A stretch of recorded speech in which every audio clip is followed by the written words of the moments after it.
तो फिल्म की शुरुआत में हमें सिम्बा द लायन किंग को दिखाया जाता है, जिसकी नाला से शादी होने के बाद एक छोटी बेटी कियारा भी थी। सिम्बा की वाइफ नाला जब एक दिन शिकार के लिए जाती है तो अपना रास्ता भटक जाती है। उसे घर का रास्ता नहीं आता था। वो एक गार के नीचे बैठ गई इस उम्मीद में कि एक दिन सिम्बा उसे जरूर लेने आएगा। उसकी एक्सपेक्टेशन के मुताबिक सिम्बा सच में उसे ढूंढने जा रहा है। वो अपनी बेटी कियारा से कहता है कि तुम बाकी लोगों के साथ साथ रहना और अपना ख्याल रखना, मैं तब तक तुम्हारी मॉम को लेकर आता हूँ। कियारा बाकी जानवरों के साथ एंजॉय ही कर रही थी कि तभी यहाँ पर रफीकी आ गई, जो मूवी में उसके ग्रैंडपा है। कियारा का दिल बहलाने के लिए वो उससे कहते हैं, आओ कियारा, मैं तुम्हें एक कहानी सुनाऊं। ये कहानी है एक लाइन मुफासा की, जो पहले तो एक आवारा जाना जाता था, लेकिन फिर वो एक बादशाह बना। और यहीं से अब असल मूवी का स्टार्ट होता है और हम छोटे लाइन मुफासा को उसके मॉम डैड के साथ देखते हैं। वो बंजर जमीनों में रहते थे। काफी साल बारिश ना होने की वजह से यहाँ के सभी जानवर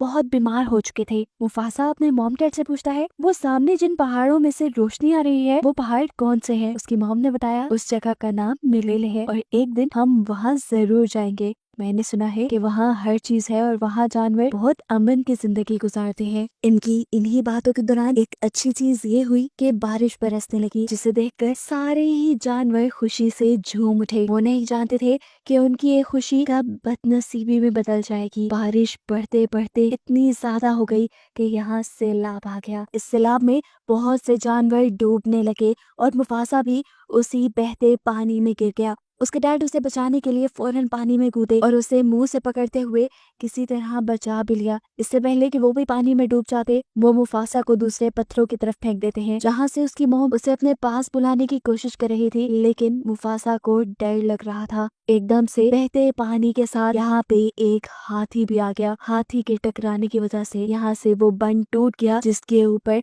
मुफासा खड़ा था और मुफासा एक मर्तबा फिर पानी में डूब गया। किस्मत उसकी अच्छी थी कि उसे पानी में बहती एक लकड़ी मिल गई, जिसके ऊपर चढ़ते हुए उसने अपनी जान बचाई। देखने को मिला कि पानी का बहाव मुफासा को बहाते हुए एक छोटे से तालाब में ले आया, जहाँ उसकी मुलाकात होती है अपने ही जैसे एक छोटे लाइन टाका से। टाका ने यहाँ तैरते हुए मुफासा को देखा तो उसने बताया कि तुम्हारे पीछे बड़े बड़े मगरमच्छ हैं।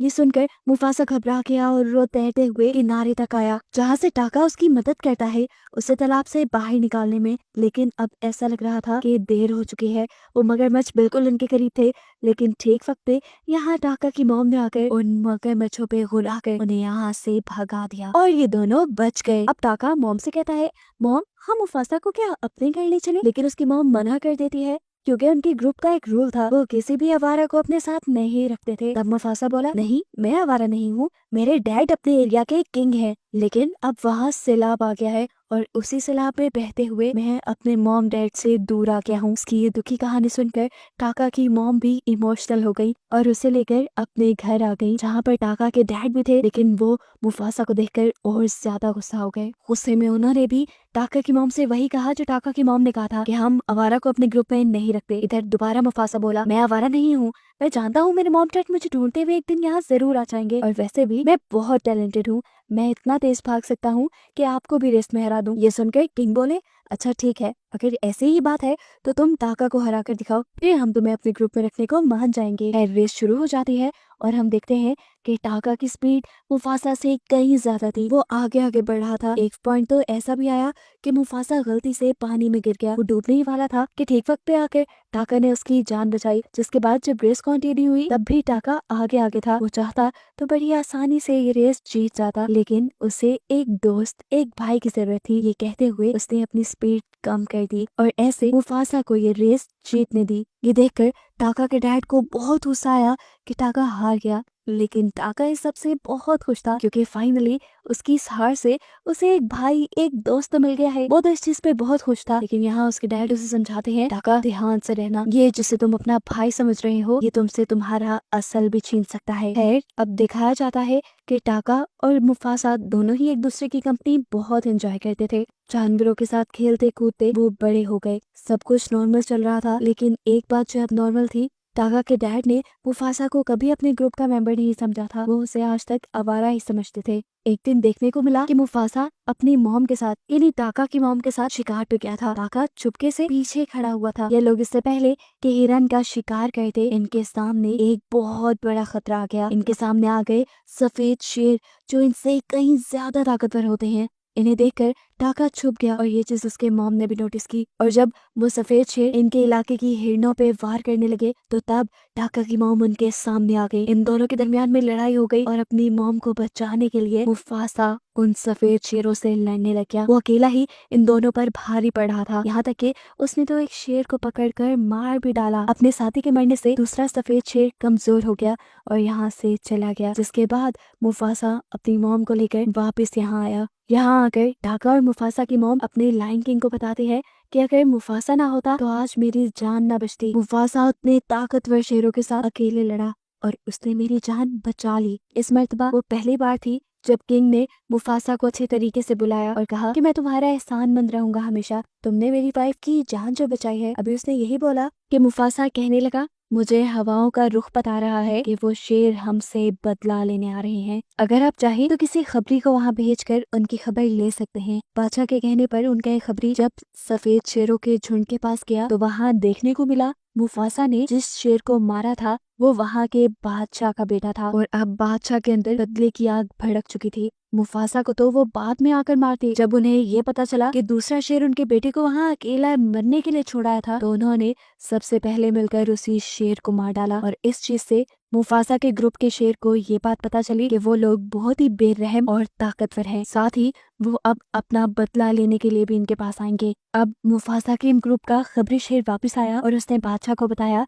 कि वो शेर बहुत बेरहम बहुत ताकतवर हैं। हम लोग उनका मुकाबला नहीं कर पाएंगे। हमारे 2 शेरों के बराबर है उनका एक शेर और वो लोग बहुत तेज भागते हैं। जल्द ही अपना बदला लेने के लिए वो यहाँ पहुँच भी जाएंगे। ये सुनकर बादशाह बहुत ज्यादा डर गए और उन्होंने टाका से कहा, अगर तुम्हें अगला बादशाह बनना है तो तुम्हें यहाँ से भागना पड़ेगा, नहीं तो यहाँ कुछ नहीं बचेगा और हमारा नामो निशान सब भूल जाएंगे। सुबह का सूरज निकलते ही टाके की मॉम टाका और मुफासा से कहती हैं, देखो पहाड़ों के दरमियान वहाँ जहाँ से रोशनी आ रही है उस जगह का नाम है मलेले। तुम्हें वहाँ जाना है और तब तक वहाँ रहना है जब तक यहाँ का खतरा टल ना जाए, ताकि ठीक वक्त आने पर तुम अपनी सल्तनत दोबारा संभाल सको।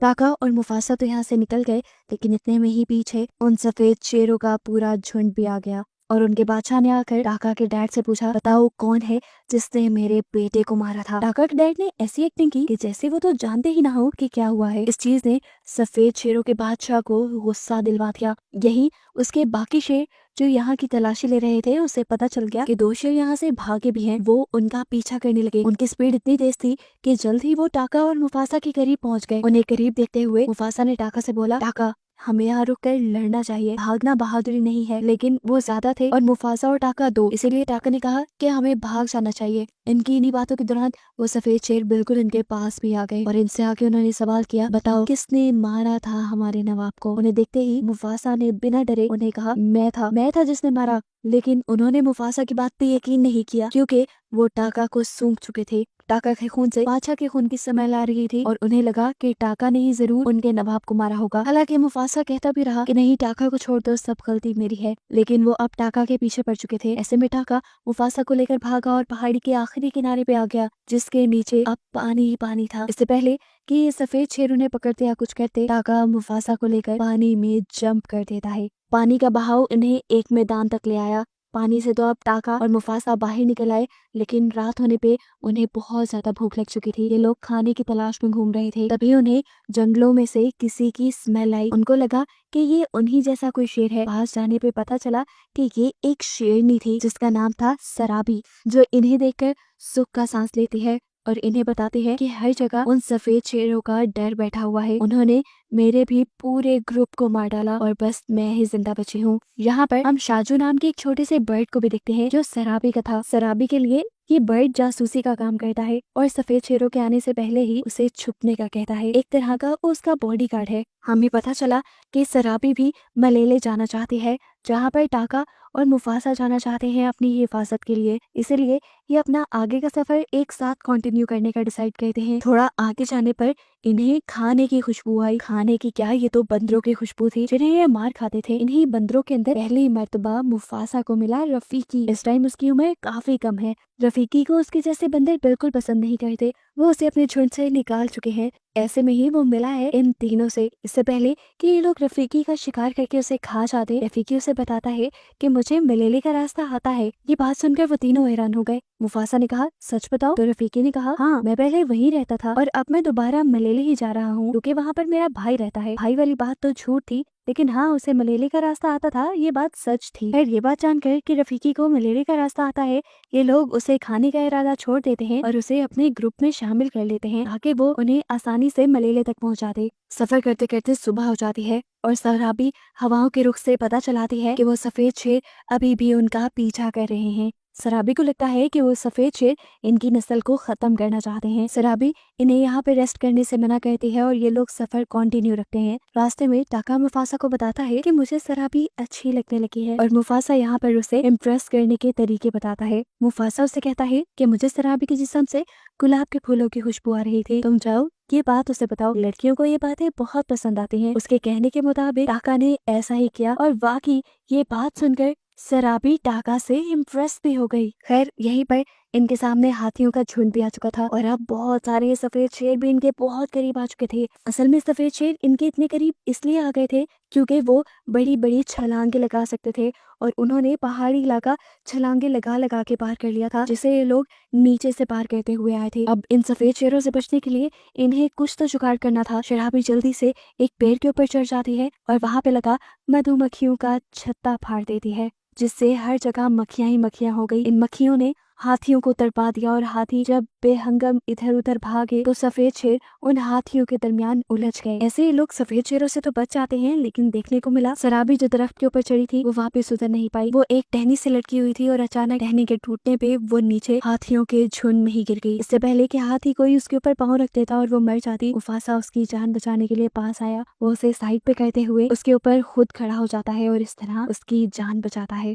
यहाँ देखने को मिला कि हाथियों का जो झुंड यहाँ पहाड़ों पे भाग रहा था, उनके तेज भागने की वजह से पहाड़ों पे बनी हुई ये चट्टानों के मीनार टूटने लगे और रास्ता वो बंद हो गया जहाँ से सफेद शेर इनके करीब आ सकते थे। सफेद शेरों का तो खतरा शुक्र करो टला, लेकिन अब सराबी बेहोश थी। रफीकी फौरन सराबी के पास आया और उसकी गर्दन की कुछ नसें दबाते हुए उसे होश में लेकर आया। सराबी उठते ही ये सवाल करती है, मेरी जान किसने बचाई? और फौरन बिना हिचकिचाए मुफासा झूठ बोल देता है कि तुम्हारी जान टाका ने बचाई। वो चाहता था कि सराबी टाका से इम्प्रेस हो जाए। मुफासा के इस झूठ से तो टाका खुद हैरान था। सराबी बाहर आकर टाका को थैंक्स कहती है। रफीकी, जिसने सब सच देखा था, जो सब जानता था, उसके दिल में मुफासा के लिए इज्जत बहुत ज्यादा बढ़ गई क्योंकि उसने देखा था मुफासा बहुत ज्यादा बहादुर होने के साथ बहुत बड़े दिल का भी मालिक था। वो अपने भाई के लिए एक ढाल बना हुआ था। ये लोग अपना सफर अब आगे कंटिन्यू करते हैं और बर्फीले पहाड़ों के पास पहुंच जाते हैं, जिन्हें पार करके ये लोग बस मलेले पहुंच जाते। रोशनी इन्हें अपनी बहुत करीब दिखाई दे रही थी। ये लोग आगे बढ़ते जा रहे थे, लेकिन प्रॉब्लम ये थी कि जैसे जैसे ये आगे बढ़ रहे थे, बर्फ में इनके पैरों के निशान बैठ रहे थे।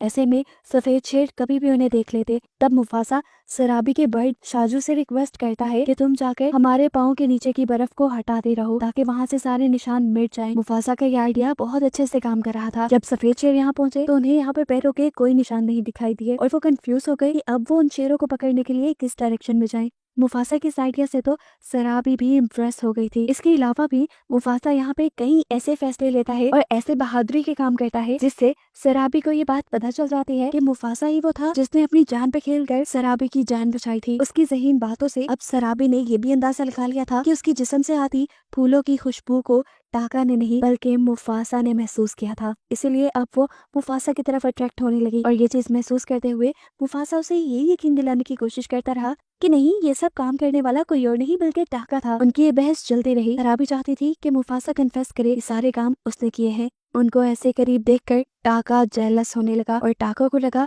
कि मुफासा उसके साथ गद्दारी कर रहा है। उसे अब अपने डैड की वो बात याद आने लगी जब उन्होंने कहा था कि एक दिन आएगा जब ये मुफासा तुम्हारा सब कुछ ले उड़ेगा। अपने गुस्से में टाका को और कुछ नहीं सोचता, उल्टा वो अब सफेद शेरों के पास चला जाता है और वहां जाकर उससे कहता है, तुम जानते हो वो कौन था जिसने तुम्हारे बेटे को मारा? वो मैं नहीं, वो मुफासा ही था। मेरी रगों में बादशाह का खून जरूर है, लेकिन तुम्हारे बेटे का खून मुफासा ने किया है और मुफासा को पकड़ने में मैं तुम्हारी मदद करूंगा, क्योंकि मुफासा से मैंने भी अपने कई बदले लेने हैं। टाका उससे कहता है, हम लोग मलेले की तरफ जा रहे हैं, अगर तुम चाहो तो मेरे पैरों के निशानों का पीछा करते करते हमारे पीछे आ जाओ, वहाँ तुम्हें मुफासा मिल जाएगा और तुम उसे मार देना। रात के अंधेरे में टाका ये जो जाल अपने भाई के लिए बचा चुका था, मुफासा इसके बारे में नहीं जानता था। रातों रात टाका वापिस आ गया और सुबह होने पे इन्होंने अपना सफर शुरू कर दिया और पहाड़ी को पार करते हुए फाइनली ये लोग मलेले पहुंच भी गए।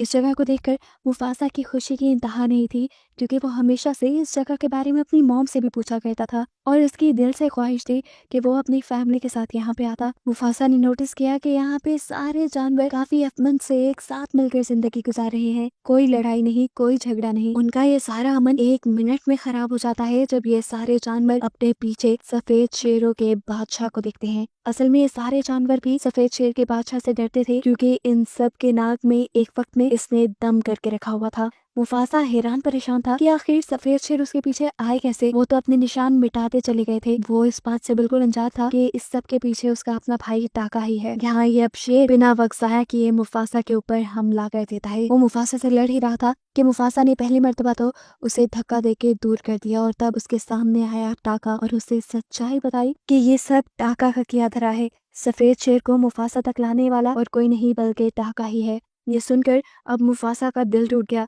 और इसी सब में दोबारा उस सफेद शेर ने उसे उठाकर वहां पहाड़ी से नीचे फेंक दिया। ये मुफासा के लिए अच्छा ही हुआ था। मुफासा जल्दी से एक छोटी सी पहाड़ी के ऊपर चढ़ा और उसने यहाँ सारे जानवरों से कहा कि अगर तुम आज मेरी मदद नहीं करोगे तो देख लेना ये सफेद शेर एक दिन तुम्हारे बच्चों को खा जाएंगे। अभी भी वक्त है, तुम सब कमजोर नहीं हो, अगर तुम सब मिल जाओ तो उस सफेद शेर का मुकाबला मेरे साथ मिलकर कर सकते हो। ये सुनकर सभी जानवरों के अंदर हिम्मत पैदा होती है और वो भी अपने आप को ताकतवर जानकर अपना एक ग्रुप बना लेते हैं और मुफासा के साथ मिलकर सफेद शेर से अपना बदला लेने की ठान लेते हैं। अब जैसे ही वो सफेद शेर इनके पास आए, सारे जानवरों ने मिलकर उन सफेद शेरों के ऊपर हमला कर दिया। इधर जो शेरनियां थी उन्होंने मुफासा के ऊपर हमला कर दिया और उसे उठाकर एक पहाड़ी से नीचे फेंक दिया, जहाँ पे गिरने की वजह से मुफासा काफी जख्मी हो चुका था। उसको जख्मी हालत में देखकर इस सफेद शेरों के बादशाह को बहुत अच्छा लगा और अब वो मुफासा को खत्म करने के लिए उसके करीब भी आ गया। जाहिर सी बात थी, मुफासा जख्मी भी था और सफेद शेर ज्यादा ताकतवर भी थे, तो मुफासा उस शेर का मुकाबला करने के काबिल तो बिल्कुल नहीं था। बार बार मार खाता देखकर ऊपर से टाका को भी मुफासा के ऊपर रहम आ जाता है। उसे अपने पुराने भाई और अपनी दोस्ती याद आ जाती है, इसीलिए वो मुफासा को बचाने के लिए अब इस कड़े में कूद जाता है। इस टाइम टाका ने आकर सफेद शेर से कहा, तुम उसे छोड़ दो, उसे जाने दो। लेकिन अब सफेद शेर बिल्कुल भी रहम के मूड में नहीं था। वो तो अब बदला ले ही रहा था। उसने जब दोबारा बदला लेने के लिए मुफासा पे हमला किया तो अब सामने टाका आ गया और टाका भी उसके हमले से जख्मी हो गया। इस शेर से लड़ने के लिए अब मुफासा और टाका को एक साथ मिलकर लड़ना था। ये बात वो समझ गए। उनकी इसी लड़ाई के दौरान ऊपर हमें दिखाया जाता है कि पहाड़ों में बहुत बुरा ज़लज़ला आ चुका था, जिसकी वजह से पहाड़ शदीद हिलने लगे और ऊपर से पहाड़ों की सतह टूट गई। जहाँ पर मुफासा, टाका और वो सफेद शेर लड़ाई कर रहे थे, वो जगह भी टूट गई और ये लोग जाकर नीचे पहाड़ों के पानी में गिरे। मुफासा ने ऊपर से देखा कि इनके गिरने के बाद एक बहुत बड़ा पत्थर भी इनकी तरफ आ रहा था। उससे बचते हुए वो खुद साइड पे हो गया और उसने सफेद शेर को पत्थर के नीचे धक्का दे दिया। कुछ ही सेकंड में ये पत्थर उस सफेद शेर के ऊपर गिरकर आखिर ये सफेद शेर खत्म हो जाता है। यानी साफ था कि मुफासा और टाका ने अपनी बहादुरी से उस सफेद शेर को हरा दिया था। अब ये देखकर कि हमारा बादशाह मर गया है, बाकी सारे सफेद शेर और शेरनियां डरकर यहाँ से भाग जाती हैं। मुफासा की ये बहादुरी देखकर मलेले के सभी लोग मुफासा को यहाँ का नया बादशाह बना देते हैं। ये जानकर वो बहुत खुश हुआ था। हर जगह मुफासा के ही चर्चे थे और मुफासा का नाम सुनकर अब मुफासा से मिलने के लिए कोई आया। ये मुफासा की मॉम थी, जो इतने बड़े हुए मुफासा को पहचान तो नहीं पाई, लेकिन उसके नाम से उन्होंने उसे पहचान लिया। ये दोनों यहाँ मिलके बहुत खुश हुए और इमोशनल भी, क्योंकि यहाँ मुफासा को पता चला था कि उसके डैड मारे गए हैं। अपनी मॉम से मिलने के बाद यहाँ पर अब टाका आया। टाका मुफासा से जब माफी मांग रहा था तो सभी जानवरों ने ये नारा लगाना शुरू कर दिया कि इसे माफ मत करो, ये गद्दार है। यही सफेद शेरों को यहाँ लेके आया था, ये आवारा हमारे दरमियान में नहीं रह सकता। ये सुनकर मुफासा ने सबको डांटा और बोला, ये मेरा हुक्म है कि टाका यही रहेगा, जब तक मेरी हुकूमत है मेरा भाई टाका मेरे साथ रहेगा। मुफासा की अच्छाई देखकर टाका को अपने अंदर और ज्यादा गिल्ट महसूस होने लगा और उसने मुफासा से कहा, आइंदा कभी मुझे याद नहीं करना। ये कहकर वो वहाँ से चला गया गुमनाम पहाड़ों में। और मुफासा की ये कहानी यहीं खत्म हो जाती है, जो कि रफीकी कियारा को सुना रहा था। कहानी के खत्म होते ही हमने देखा कि कियारा के डैड उसकी मॉम को भी यहाँ ले आए थे। यहाँ पे कियारा को पता चला कि अब कियारा का एक भाई भी है, जिसे देखकर वो बहुत ज्यादा खुश हुई। और बस इन सबको एक साथ खुश दिखाते हुए ये कहानी यहाँ खत्म हो जाती है।